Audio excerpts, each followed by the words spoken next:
क्या आपके बच्चे को भी कुत्ते ने काटा है? क्या आप जानते हैं कि एक छोटी सी लापरवाही जानलेवा बीमारी जैसे रेबीज में बदल सकती है?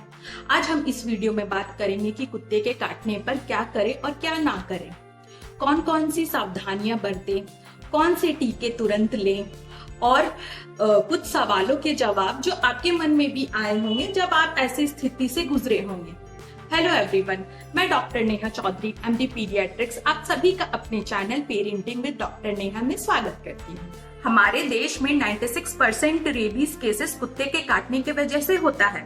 हालांकि संक्रमित कुत्ते के काटने की वजह से रेबीज होने की संभावना 50% से भी कम है, परंतु अगर रेबीज इन्फेक्शन हो जाए तो ये 100% फेटल यानी कि जानलेवा होता है।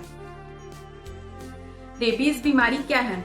रेबीज एक ऐसी बीमारी है जो कि रेबीज वायरस के कारण होती है और यह जानवरों से इंसानों में फैलती है। इस बीमारी के लक्षण हैं बुखार आना, बेचैनी और सर दर्द होना, स्थानीय जगह पर दर्द और खुजली होना, हाइड्रोफोबिया यानी कि पानी से डर लगना, तेज शोर और रोशनी बर्दाश्त नहीं कर पाना और लास्टली कोमा जैसे स्थिति में चले जाना। यह बीमारी मुख्य रूप से संक्रमित जानवर के काटने या फिर खरोचने से उनके सलाइवा यानी कि लार से फैलता है।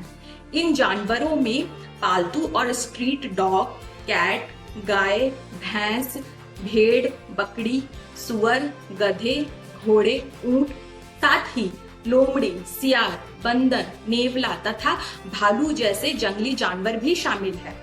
पक्षी, गिलहरी और चूहे जैसे जानवर रेबीज नहीं फैलाते हैं। दुनिया में कहीं भी इसका कोई भी स्पेसिफिक ट्रीटमेंट नहीं है। इवन आप सबको यह जानकर बहुत आश्चर्य होगा कि इस बीमारी से केवल 7 लोग ही इस दुनिया में बच पाए हैं।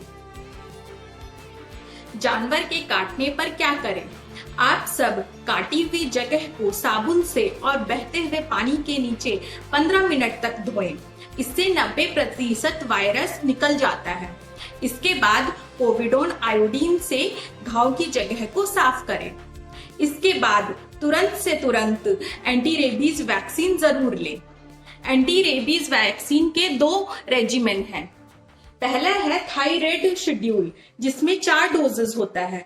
दूसरा रेजिमेन ईसन रेजिमेन है जो मोस्ट कॉमनली सभी सरकारी और प्राइवेट हॉस्पिटल में उपलब्ध है।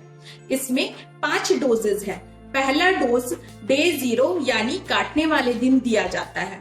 दूसरा डोज डे 3 पर, तीसरा डोज डे 7 पर, चौथा डोज डे 14 पर और 5वां डोज डे 28 पर दिया जाता है। इसे पोस्ट एक्सपोजर प्रोफाइलैक्सिस कहते हैं। रेबीज बीमारी को 3 श्रेणी में बांटा गया है।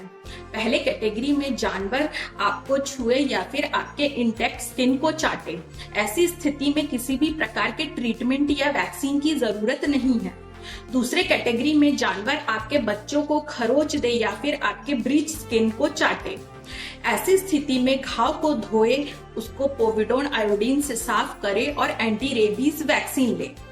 तीसरे कैटेगरी में जानवर के काटने से शरीर से खून निकल जाए तो ऐसी स्थिति में घाव को साफ करें, वैक्सीन ले और साथ ही रेबीज इम्यूनोग्लोबुलिन भी लेना बहुत जरूरी है।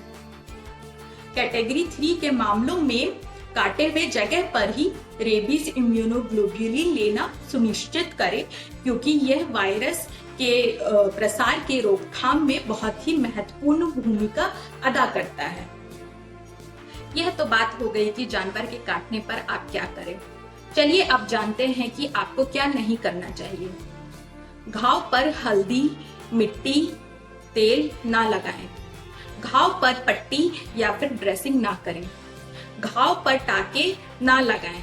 लेकिन अगर घाव बहुत ही ज्यादा डीप हो या लंबा हो तब आप रेबीज इम्यूनोग्लोबुलिन देने के बाद ढीला टाका लगा सकते हैं। चलिए चलते हैं अब उन सवालों पर जिसका जवाब आप सबको जानना चाहिए। पहला सवाल है कि अगर आपका बच्चा फुल एंटी रेबीज वैक्सीन का कोर्स कर चुका है और उसके बाद आपका बच्चे को फिर से डॉग बाइट हो जाए तो ऐसी स्थिति में आपको क्या करना चाहिए। यदि किसी व्यक्ति को पूरा कोर्स सही ढंग से दिया गया है तो वह निर्धारित समय से पूरा होने के बाद केवल 3 महीने तक ही सुरक्षित रहता है। फिर से डॉग बाइट होने पर घाव की उचित सफाई करें। डे 0 और डे 3 वैक्सीन लें। रेबीज इम्यूनोग्लोब्यूलिन लेने की जरूरत नहीं है, परंतु टेटनस वैक्सीन जरूर ले लें। दूसरा सवाल, अगर आपका बच्चा गलती से आपके पेट डॉग के बर्तन से खाना खा लिया है या फिर अगर आपको पता चलता है कि आप जिस गाय का दूध पी रहे हैं वो गाय रेबीज से संक्रमित है, तो ऐसी स्थिति में आपको क्या करना चाहिए? WHO के 2018 के पोजीशन पेपर के हिसाब से रेबीज से ग्रसित गाय का दूध पी लेने से या फिर गलती से पेट डॉग के बर्तन से खाना खा लेने से किसी भी तरीके के रेबीज के होने का कोई भी प्रमाण नहीं है। तीसरा सवाल है कि रेबीज वैक्सीन के कोर्स के दौरान खानपान में क्या परहेज करें? खानपान में किसी भी तरह का परहेज नहीं है, लेकिन बड़े लोग अल्कोहल, हैवी एक्सरसाइज और अगर पॉसिबल हो तो स्टीरॉयड की जो ट्रीटमेंट चल रहा है उसको अवॉइड करें। इस वीडियो में मैंने जो भी जानकारी दी है वो इंडियन एकेडमी ऑफ पीडियाट्रिक्स की गाइडलाइन है। आशा करती हूँ कि मेरा ये वीडियो आपके लिए लाभकारी होगा। अगर आपको कोई भी सवाल है तो प्लीज नीचे कमेंट बॉक्स में अपने क्वेश्चंस लिखें, मैं उसके उत्तर देने की पूरी कोशिश करूंगी। Thank you.